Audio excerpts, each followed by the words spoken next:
Op gets pregnant and makes plans to medically terminate the pregnancy, but her best friend steals her termination pill to save the baby because she had a vision that it would cure Ebola. Posted by a deleted user in 2014. Since Op's account has been deleted, the title to find this post is, "My roommate and best friend threw out my termination pill and has generally gone insane. I have no idea what to do. My best friend Sarah, 20F, and I, 21F, have been friends since she was a freshman and I was a sophomore in college, about 2 years since I met her. We were assigned to be roommates, got along great, and decided to room together for the next year, my junior year. We never had any problems before this and were inseparable. We are even in the same sorority and have the same major, nursing. A few weeks ago, I found out I was pregnant by my boyfriend Harold, 22M. We've been dating for a year and a half, and he's a wonderful man.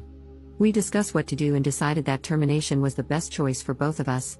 I opted for a medical termination, and since Harold couldn't drive me to the clinic because he had a final, Sarah agreed to go with me. Sarah was originally very supportive and held my hand as I took the first pill in the office. She was in the room when the doctor explained that I should take the second pill after 24 hours and that I would need to do it at home. Harold came over after his final to keep me company and spent the night. After a night of cramping and bleeding, I woke up yesterday morning to find that the second pill was missing from its pack. I had placed the pill on my nightstand so that I wouldn't lose it. The pack was still there, but the pill was gone. Sarah is the only one with access to my room. We have separate rooms but share everything else. I asked Harold if he had touched the pill, and he said no. Why would he, if he doesn't want this child any more than I do? That left Sarah as the only suspect, so I waited until she woke up to ask her about it. That's when she completely lost it. She started screaming at me, calling me a baby killer, and saying that she hoped I would bleed out from the termination.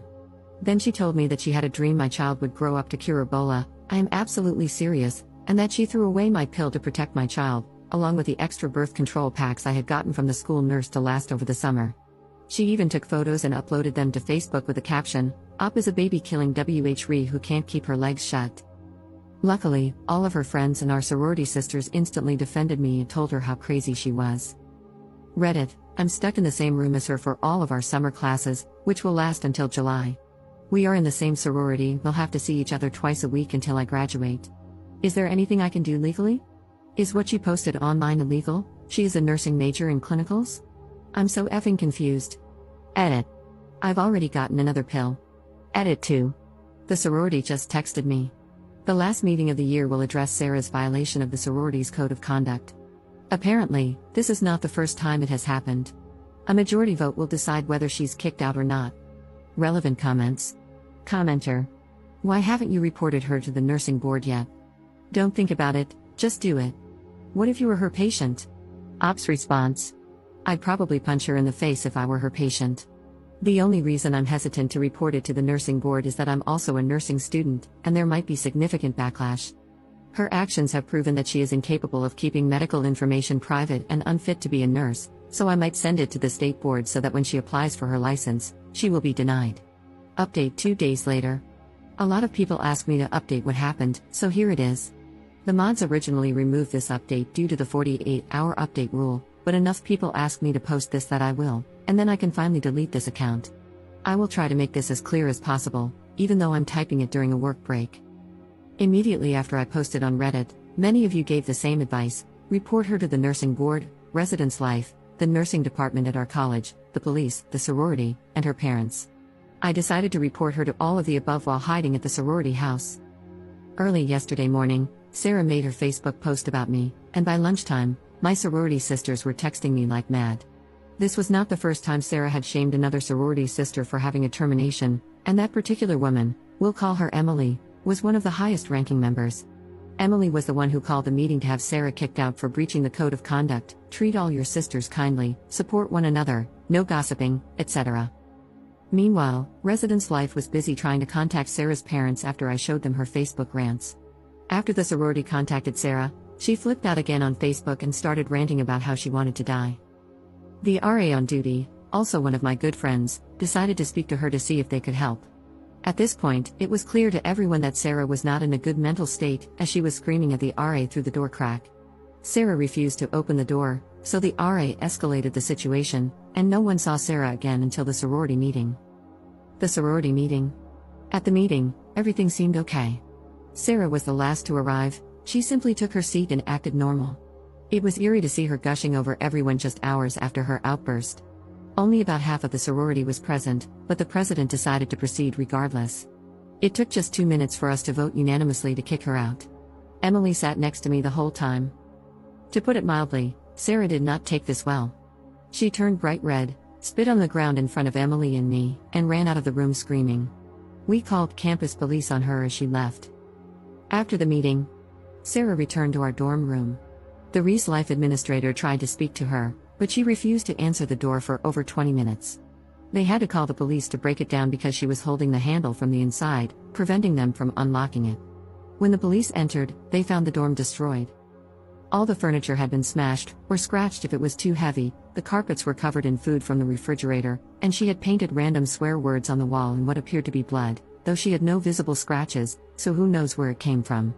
They found photos of Harold covered in lipstick in her purse, not just kiss marks, but his entire face colored in with lipstick like a crayon. She resisted when the police tried to peacefully convince her to go to the hospital.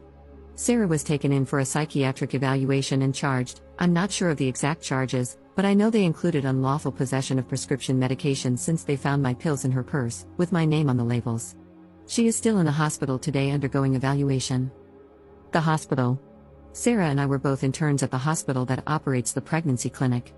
I reported her to HR for theft, harassment, and privacy violations, along with providing screenshots from Facebook. As of this morning, Sarah did not show up for work, so she was terminated for a no-call, no-show. HR had me in their office for an hour, asking if I wanted to press for a HIPAA investigation. It turns out some of her Facebook rants contained information that could only have been obtained through patient records. I have no idea what specific information it was, as the HR representative discovered it. I agreed, as there was no reason not to have Sarah investigated. HR also independently notified the nursing board and the nursing department at my college, separate from my reports. Conclusion. So I think that's pretty much everything. Sarah has been arrested and charged, kicked out of the sorority, fired from her job, removed from the dorms, and reported to the proper authorities multiple times. I still care for Sarah with all my heart because I recognize that she is severely mentally ill. I will always blame her for what she did to me, but I know that the person who hurt me wasn't the best friend I had known for years, it was someone different. Physically, I'm feeling fine after all of this. Harold and I are considering getting an apartment off campus together. If that doesn't work out, I will stay in the sorority house. Sarah's parents have promised to reimburse me for the abortion costs, $400, because they know I did nothing wrong. I'm grateful for their support. Edit. A lot of you think that I was too extreme, but there was nothing I could have done to make her get help. I miss my best friend more than any of you critics could ever realize. Don't judge me for doing what was best for everyone involved, including myself. Her right to sympathy ended when she deliberately chose to steal from me, slander my name, destroy my laptop and possessions, and refuse help from everyone who tried to assist her. Relevant comments. Commenter. I have a son who descended into mental illness at around the same age, and what you did for your friend was really what she needed. Now she can get the help she needs before she is too deep into the mental illness. For moms of adult children with mental illness, I thank you. You are going to be an awesome nurse, and I am so sorry this all happened to you when you were going through such a difficult and stressful time yourself. Good luck to you. Ops response. Thanks for this. Her parents are actually glad that she was arrested because she wouldn't have gone to the hospital any other way. We tried to convince her to go, but she wouldn't budge. I hope I keep my backbone through this, but even though it's hard, I still care so much about her, and I will be checking on her through her parents on a regular basis.